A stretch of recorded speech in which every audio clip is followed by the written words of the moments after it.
We're following some new developments right now in the death of 8-year-old Jenesis Dockery in Fayetteville. Today we learned the Cumberland County Sheriff's Office determined manslaughter charges should be filed against the alleged shooter, who's also just a child. Monique John is live in Fayetteville, where a news conference just wrapped up. They got underway at 4:30, and it looks like we're getting ready to hear from more people who are going to be speaking there. They brought in a high-profile lawyer to assist with this. Monique is there. She's getting her microphone on to tell us more about what happened. This was just such an awful tragedy. This 11-year-old boy who got his hands on the gun was the son of the babysitter who was taking care of Jenesis Dockery. And Monique, we know there's a lot happening there and a lot coming together. So tell us about that news conference. Tell us about all of today's developments.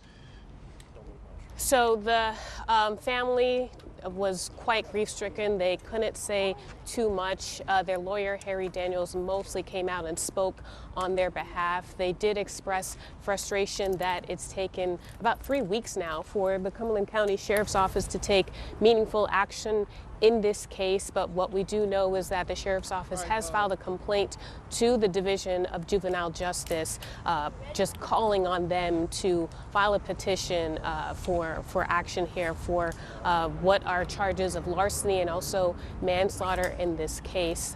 But we do have some sound from the lawyer just speaking out in their efforts to call for justice for Jenesis in this case. Let's go to what Mr. Harry Daniels had to say earlier. We cannot go back in time and bring back Jenesis. That's the ultimate justice, what we want, but we can't do that. What we can do is try to hold those accountable. You got to hold true accountability. Accountability at all levels, parental supervision as such. I mean, obviously, this juvenile had access to this safe, all right? Either the safe was open and he had access to it, or he had the combination. In my opinion, that is not a secure weapon. If I toss you the keys of my...